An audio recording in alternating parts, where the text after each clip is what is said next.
श्री गणेशाय नमः। श्री सरस्वत्यै नमः। यदि हम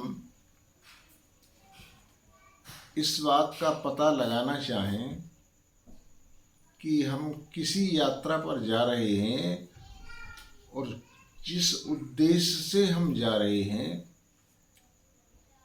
तो क्या उस उद्देश्य में हम सफल होंगे या वह हमारा कार्य पूर्ण होने वाला है। इस बात का परीक्षण यदि हम जीवन में करना चाहें तो हमें सुंदरकांड की पहली चौपाई से ही जो है उसका आकलन करना चाहिए।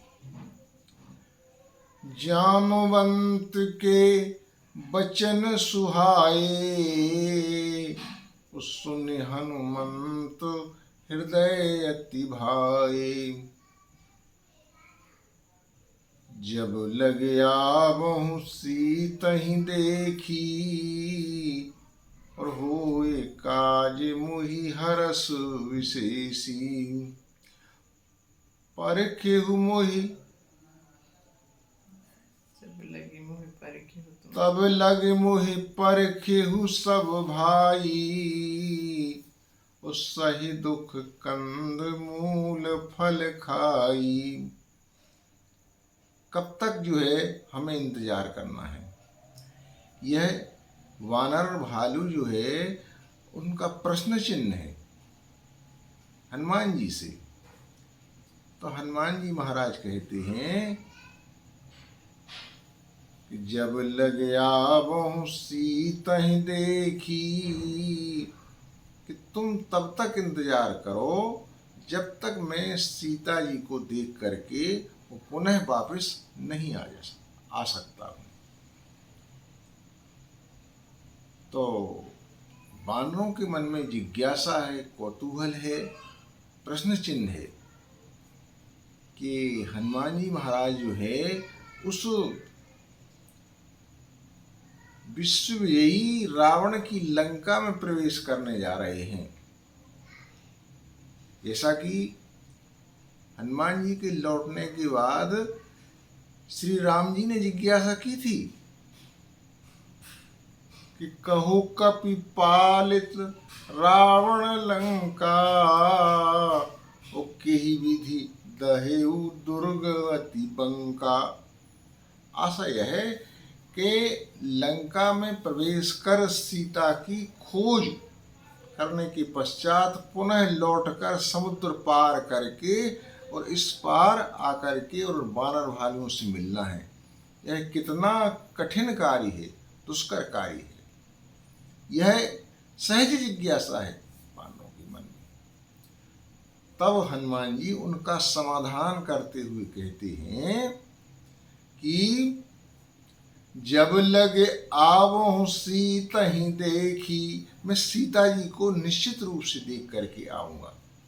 यद्यपि हनुमान जी में वह क्षमता है, जैसा कि जामवंत जी ने उन्हें कहा कि पवन तनय बल पवन समाना, बुद्धि विवेक विज्ञान निधाना। और उनकी विशेषता बताते हुए कहते हैं कि कवन सो काज कठिन जग माही, जो नहीं होई तात तुम पाही। यद्यपि यह क्षमता है, लेकिन वानर भालू जो है उस अजय लंका को में प्रवेश करके और सीता जी की खोज करके लाना हनुमान जी के लिए बड़े दुष्कर कार्य है। तो हनुमान जी महाराज उसका सूत्र बताते हैं कि जब लग आवहु सीतहि देखी, मैं सीता जी को देख करके अवश्य आऊंगा। क्योंकि यह सारा जो मर्म इस बात में छुपा हुआ है कि वह कहते हैं कि होए काज मोहि हरस विशेषी। मेरे हृदय में अत्यंत प्रसन्नता है, प्रफुल्लता है। तो हनुमान जी यह सूत्र दे रहे हैं कि यदि आप किसी कार्य से और गमन कर रहे हैं और आपके हृदय में यदि प्रसन्नता है, प्रफुल्लता है, तो कार्य जो है पूर्ण होने में, सफल होने में कोई संदेह नहीं है। निश्चित ही वह कार्य सफल होगा। तो हमारे जीवन में भी यदि हम किसी कार्य को जाते हैं और हमारे हृदय में यदि प्रसन्नता और प्रफुल्लता का अनुभव होता है तो निश्चित रूप से वह कार्य सफल होगा। यह सूत्र हमें हनुमान जी के इस कथन से प्राप्त होता है। जो सियावर रामचंद्र की जय।